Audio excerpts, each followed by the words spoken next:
Welcome back to Inside Politics. Our guest today is Nashville Mayor John Cooper. Mayor, we're talking about the federal money coming down for virus relief. Some of that money is already pledged. You've pledged some of it already to go to 2nd Avenue for the recovery down there. We had Freddie O'Connell here on the show, the councilman from downtown. He has talked to you about an idea that he mentioned on the show about having some kind of in lieu of taxes for the property owners that are impacted down there. Their values have gone up even despite what happened.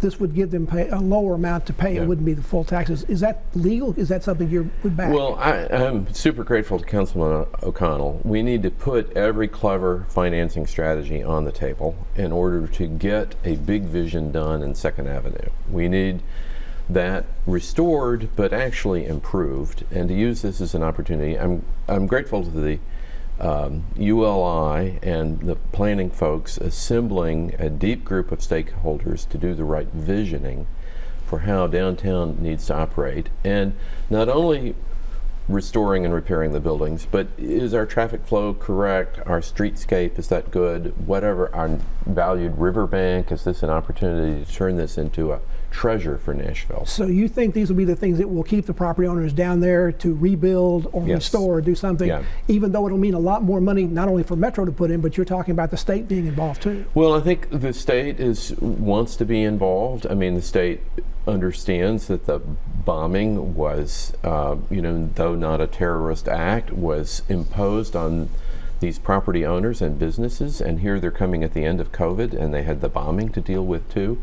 And basic fairness means that we need to be creative and get this important job done. It will be slow once you get the stakeholders really to agree to the right vision to implement, and then our commitment to get that funded. But we're going to need creativity to do it. Speaking of slow, some of the things you're proposing at the Metro Council are not getting through real quickly. One of them is to create a Department of Transportation, beginning by taking the trash collection operation out of Public Works and giving it over to Water Services.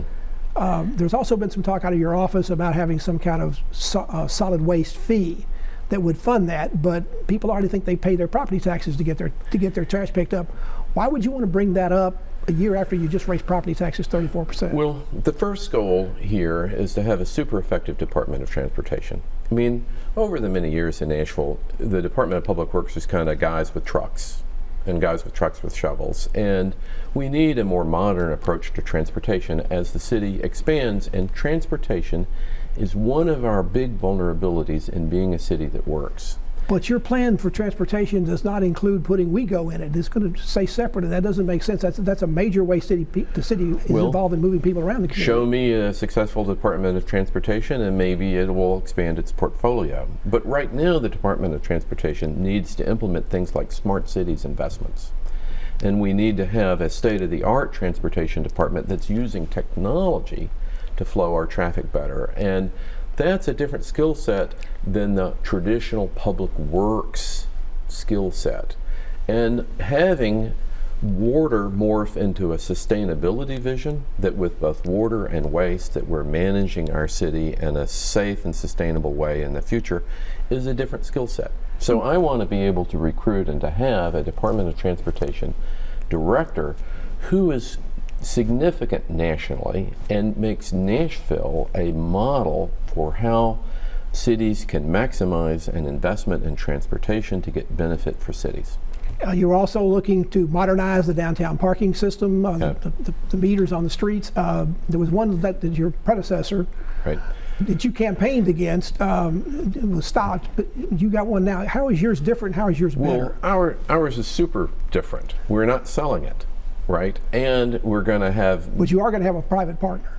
Well, as the city does in almost everything else, you're going to maximize the revenue. The revenue opportunity that we're missing in the previous plan is 5 to 6 times what it is currently, and it's not because rates are going up. You're not selling it to a private partner who's going to set rates. Rates will stay at $2 or $3 an hour. You'll have more availability, but in the end, we need to control that right-of-way as we redesign a more successful downtown, not sell it off. We have to control it, and we have to partner with people who are going to improve better meters, right, which is really what this is who do you want your meter provider to be? Well, we were never making meters ourselves. We were always having a private party install and manufacture the meters for us, but we're an evolved city in terms of our transportation need, and we're not putting it, as the last plan did, into any neighborhoods. Coming down to about the last question or two, you're looking at revitalizing the Speedway, the Fairgrounds Speedway. You're going to bring in the Bristol Motor Speedway to do that. A lot of people in the neighborhood are upset you haven't involved them in that process, they say, and they want to know when they're going to get involved. You know, when we built the soccer stadium out there, they had to sign, the owners had to sign an agreement to do things for that community. Well, I'm super grateful if you're bringing this up. Now is the time for the community involvement. You have to have kind of a proposal to discuss with the community, one. Two, I think the great concern is noise. There's a lot of noise abatement technology and design feature that can go to minimize that. Now, ultimately, it is a charter protected function to have the raceway. The raceway has been there since the early 1900s. This is not a new feature to that neighborhood. But the vision with Bristol will be to build an intimate but modern facility that is really not that much racing will in fact go on there, that is done in a sound, muffled way and is a credit to the neighborhood. What does that allow to happen? This is the important thing for neighbors to realize. We're going to make money off of this racing, and we're going to be able to reinvest the money into a better park system that they're going to be able to use in their daily lives. I want the greenway there to extend from the fairgrounds up to Trevecca. I want it to get down to for the 440 Greenway.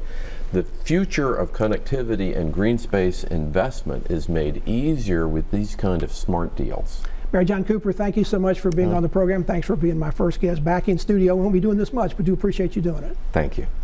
And thank you for joining us this week on Inside Politics. Hope you'll be back here again for a future show. If you can't get enough politics in the meantime, go to the NewsChannel 5 website. You'll find my Capital New commentary there. The new commentary is posted every Friday afternoon. Enjoy the rest of your weekend, and we'll see you here next time. Goodbye.